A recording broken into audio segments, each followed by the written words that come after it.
Okay, here we go. We are on the eve of free agency. We're on the eve of the season, the 25-26 NSL season coming back. Um, we nearly made it. We've nearly made it through the dark times. Free agency day will be exciting. We're not really taking part in it, but it will be quite exciting. Yeah, I thought it was a chance before the season starts to recap all the crazy things that Portland have done, what our depth chart currently looks like. So hopefully this is sharing because last time it did not work. Okay, loading. Here we go. Oh, the resolution of the depth chart not as nice as I thought it was, but um, you have to use a visual, I think, in this podcast medium if you can. So I found a nice little banner. Um, this is our projected depth chart for 2025. So a very different Portland team. We are one of the few GMs that do cycle through entire teams quite regularly. And this is it. We got to 15 players eventually, and five of these players will be coming during free agency. So I just thought I would recap maybe one where they came from in terms of trades, drafts, um, and just recap the team. So we've got at point guard position, uh, we've got a lot of talent there. We've actually got a lot of players who can play both spots, which is really nice versatility. Anthony Black is a guy that I'm still really hopeful will find an elite role player type role in the NBA, hit that 83 overall um, type of build and type of productivity. 6'7", really quick, loves to play defense, getting much better at his 3-point shot. I just see him as the ultimate 2K role playing point guard around star wing or around star bigs or guards. So I'm very committed to starting him at point guard for now. And I think he'll do a good job. I think not a guy who puts up a lot of shots, but a nice playmaker and a plus defender. I feel at point guard. Marcus Sasser will be the backup point guard. We got him in the deal that sent Deron Holmes to the Magic for a pick swap, and it sent Ayo Dosunmu to the Kings for free, pretty much, which Clem reminds me about all the time. Just a bonus playable wing for the Kings. Sasa, I like his ratings. He's really cheap contracts, nice offensive ratings. Just your quintessential decent backup point guard. I like Sasa. I think he has a spot in the league. He's injured to start the year. I think he's got a role in Detroit though, so happy to see what he can do as backup point guard. Lillard, so the superstar Dame, one of my guys. We're very happy to have him back. Likely sits the whole year. I know his rehab is progressing really well. Maybe he gets back at some time. We're anticipating he's out for the whole year though. But as you saw in the preseason game, he scored 48 points and we defeated the Spurs, which both things, lovely things.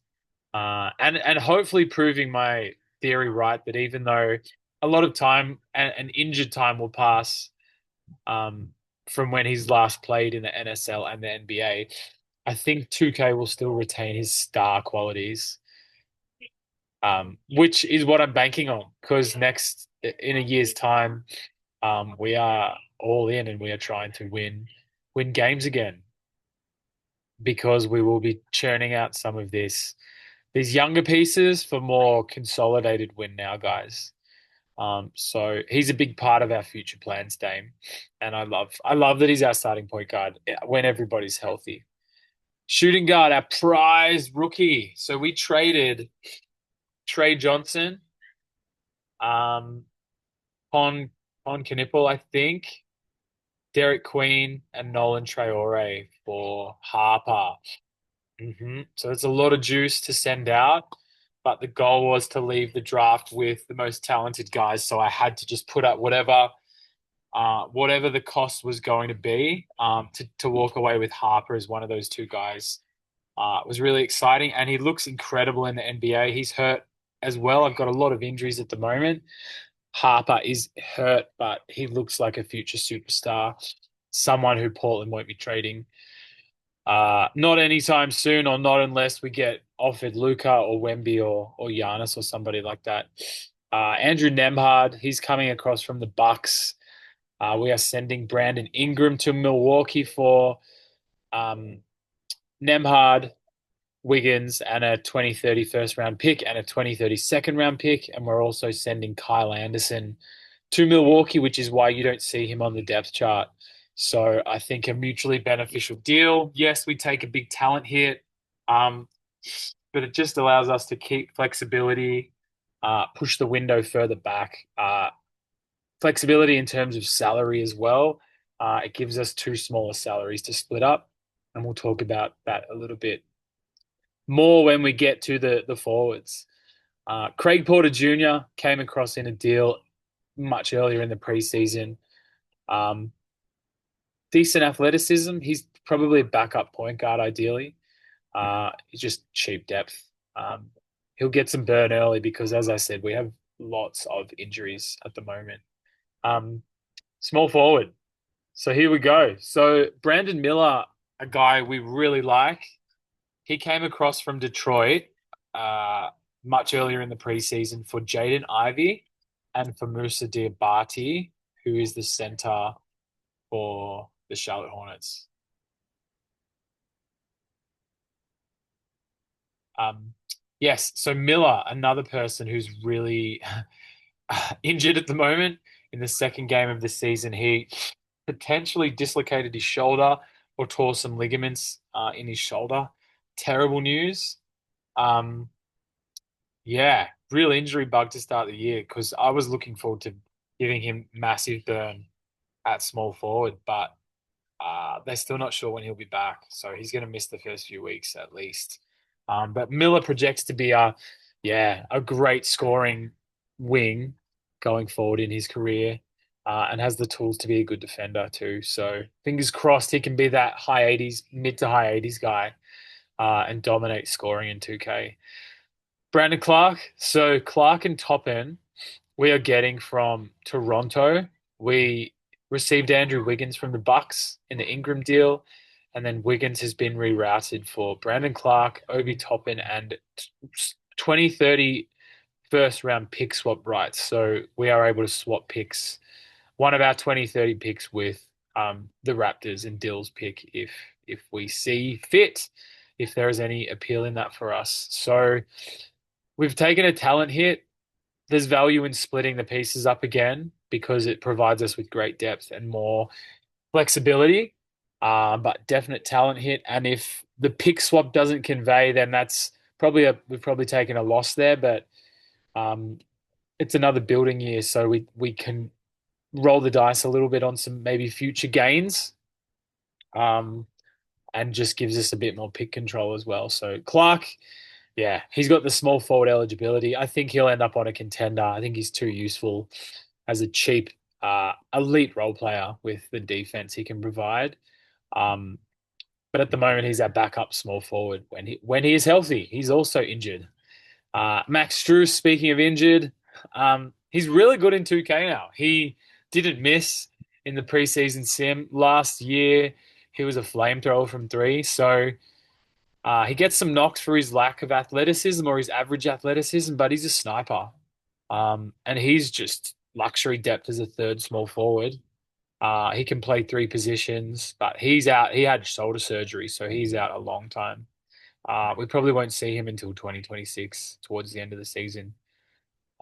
Takes me to power forward, our prized power forward, Cooper Flag. Look, I've never had rookies. I've never been invested.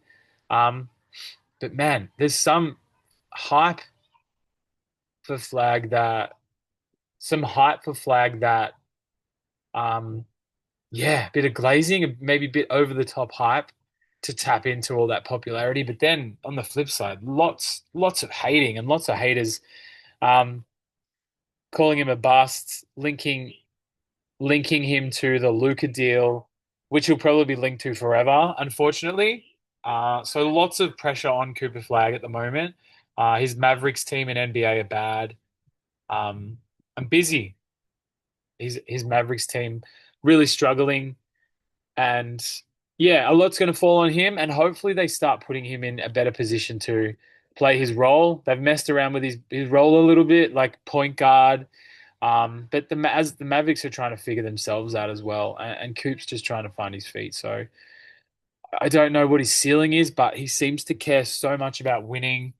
And if you strip away the overall performance, which is important, but if you remove that and you watch some of his plays, you can just so easily see why he could dominate both sides of the ball. But we're all in on Coop. He's going to get heaps of burn for us this season. Yeah, we love him. Um, but it's been an interesting ride following the rookies. I've never had that kind of ride before, so I get it. I get why people get invested. But I can already feel the volatility. So he's already been docked 2 rating points, poor guy. But we're not worried. He's our guy, and we think he's going to be amazing. I've already talked about Toppin. I mentioned earlier that we get him from the Raptors by the Suns from rerouting Andrew Wiggins. I don't know who he is in 2K, but his 3-point ratings has gone way up. He's in the 80s. His dunking is insane. And if you're not expecting him to do anything other than what he does, score efficiently, be athletic, then we're excited. I hope he gets back in time. He's had surgery as well for a ankle hamstring injury or a foot, maybe a broken foot, perhaps. So he's not back until next year either. But I'd love to give him some burn and watch some of those highlights because his NBA highlights are supreme and he is really, really athletic. So Obi is a part of our team at the moment. Dean Wade, not the D Wade we were hoping for, the lesser. 6'9", quick feet, quick agility, like a really solid defender. 2K gave him some love last year, which is really useful. So he's depth. We had to condense a roster spot, so we ended up sending out Hunter Tyson and Bobby Clintman, who was a terrible buy in the end for some second round picks, to condense it into Wade. So maybe that salary becomes more useful down the road, and it also means we were able to get to that roster limit pretty efficiently. Center. So Dwight Powell is coming in from the Raptors. There's a 5 or 6 team deal that will be going down on free agency day. We ended up having to not really give up anything. We've moved JD Davison to the Spurs. They wanted to cut some salary. We wanted a starting center. And yeah, uninspiring perhaps, but he's a Mavs legend and he's got some 2K glitch ability, I think. So we're going to give Dwight Powell a shot to raise his profile and grab some rebounds, and put some dunks back. Isaiah Jackson, our only free agent, but he's an auto return. We're really excited. He's a great 2K build. The contract average is about 7 mil per year over the next 3. Super cheap for a guy who I think is going to be the starting Pacers center this year. So he will have every opportunity to increase that 2K rating. And the corpse of Dylan Jones, he's a two-way player now. He was the number 1 draft pick in the G League, so we expect him to sign somewhere on a two-way. And that gives us another 3 position guy. He was a first round pick that kind of got squeezed out because the Thunder have so much value, have so many picks they need to make. Um, and in the end, it wasn't intentional, but we've created a depth chart that is quite balanced and spread out. So there you go. So that is the 2025 starting Blazers roster. As I said, we are murdered from injuries the first 3 or 4 weeks, so it will be a patchwork job. But yeah, really want to see how the young players go. It's cool. You look along that second line, and it's a really nice, experienced second unit to complement that younger starting unit. Yeah, the depth is good, and that's what you get typically when you sacrifice the pointy end star power, which when we traded Ingram, that's what we did sacrifice. So yeah, that's it. Um, It is we are so close to the NSL returning. Really exciting time. Discord is buzzing. The team by teams are coming out. I'm loving reading all of those. Thank you so much to the Simmers, the Sim team, who I know what it's like. All that testing, all that effort to just get a product out. Hopefully, you feel the gratitude, even though not many people say it to you. Thank you so much for allowing us to have this wonderful league and this product. So I'd love to hear about your teams as well, whether it's pod or an article or a chat on Discord. So hit me up. Otherwise, thank you for listening. Go Portland and good luck to your team.